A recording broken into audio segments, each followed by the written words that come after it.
grace isn't just good for the person who receives it, it's good for the person who gives it, and it's good for the people around. Now look, I get it. The reason Jesus said that a person can get divorced after adultery is because sometimes the damage is too deep.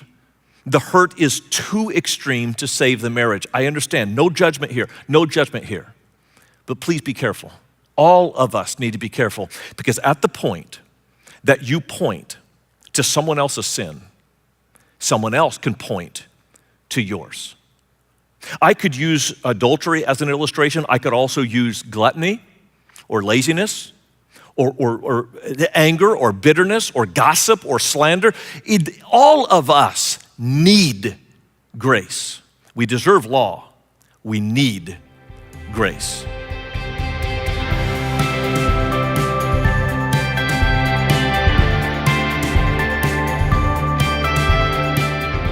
Why is he so fired up about this simple thing called grace? Because grace is the difference between Christianity and every other religion. We're not saved by what we do. Here's the truth of the gospel in a simple mathematical formula. Jesus equals salvation. That's it. Jesus equals salvation. He died for you, he saved you, he rose from the dead for you. But so many Christians want to put a plus in the equation. Jesus plus. It's okay to believe in Jesus, but you also have to, you gotta be baptized. You gotta go to church. You gotta give a tithe. You gotta read your Bible. You gotta pray. And there's a long list that includes tattoos and dancing and R-rated movies. But listen, anything you put in this line, anything is heresy. And I know because I've lived right here for long seasons of my life.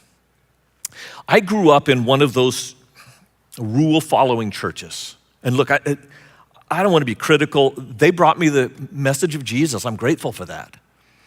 But they also gave me the impression that in order to really be right with God, I had to get, it's kind of like Eagle Scout theology.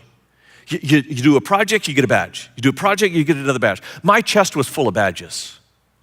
And I remember in my high school, the #1 drug dealer came to Christ. His name was Ernie. And after he came to Christ, they called him Ernie the ex-Bernie. Scouts honor, they really did. And so I have been living my life righteously for God my entire life. And then the Ernie comes and he gets to stand right next to me? No, that's not fair. No, it's not. It's grace. And if you think by my merit badges that I deserve more honor with God, then you vastly underestimate the power of grace. Let me illustrate it this way. You know what the standing long jump is? It's like you stand there on a line and then you jump. So this is my standing long jump. You ready? I'm not great at it, but I'm not bad. Let's see how far I go. Okay. Let me measure this out. 1, 2, 3, 4, 5, 6, 7 feet. What do you think? Huh? Not bad? Yeah, the world record is 12 feet, 2 inches, and 3/4. So if I were to stand here long jumping next to the world champion, how much would I have to brag about? None. How much would he have to brag about? None. Until you put us both on the precipice of the Grand Canyon. And if we both said, well, we're just gonna long jump across, how's that gonna work? Now, I might be able to say, well, I could jump 7 feet, and he could say, well, I could jump 12 feet, 3/4. He would brag about that all the way to the bottom. We're both dead. Without grace, we cannot be saved. And what we add by our good deeds is so minuscule, there is no reason for any of us to boast about our standing with God. It is grace, grace, and grace. That's why we all need grace. It has to be free for all.